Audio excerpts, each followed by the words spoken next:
কালি মানে বাইহাটা চাৰিআলি আগদলা হাইস্কুলৰ পৰা ফোন কৰিছে 12:20 মানত। মোৰ ল'ৰা আসিফ ইকবাল বৰা ক্লাছ 9 পাইছে।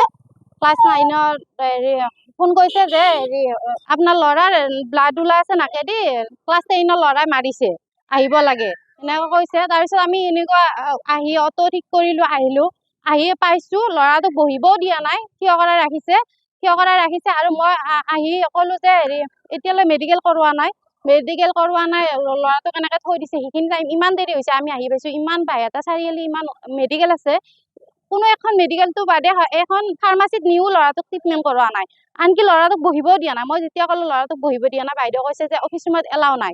অফিচ ৰুমত এলাও নাই, কি কাৰণত এলাও নাই, ক'ৰবাত নিয়ম আছে নেকি? আৰু মই এই নিউজৰ যোগেদি মই ক'ব বিচাৰো হিমন্ত ডাঙৰীয়াক, মই এইটোৱে ক'ব বিচাৰো যে কোনখন আইনত আছে যে এটা ব্লাড যাই থকা ল'ৰাক, কোনখন আইনত আছে যে অফিচ ৰুমত, প্ৰিন্সিপাল ৰুমত বহিব দিয়া এলাও নাই।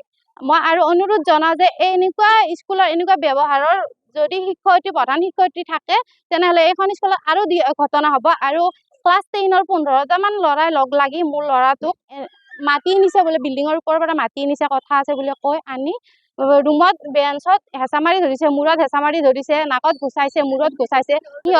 সিহঁতে বোলে বেলেগ মাদ্ৰাছাৰ ল'ৰাৰ লগত কাজিয়া লাগিছিল আজি 3 দিন মান আগত লাগিলে। ই বোলে চাই আছিলে, ইয়াক দুটামানে ক'লে যে কি কাৰণত আমাৰ মাজত সোমাইছা?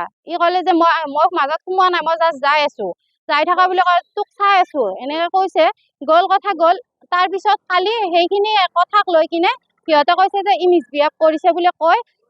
ই কৈছে মই মিছবিহেভ কৰা নাই, মই জাষ্ট কৈছো মই গৈ আছো, মই মাজেদি গৈ আছো, মই যাব লাগে যাই আছো।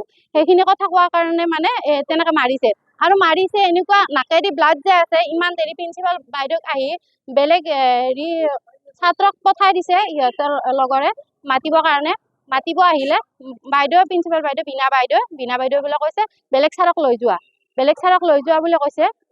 বাইদেউ যোৱা নাই, চাহ খাই বহি আছে।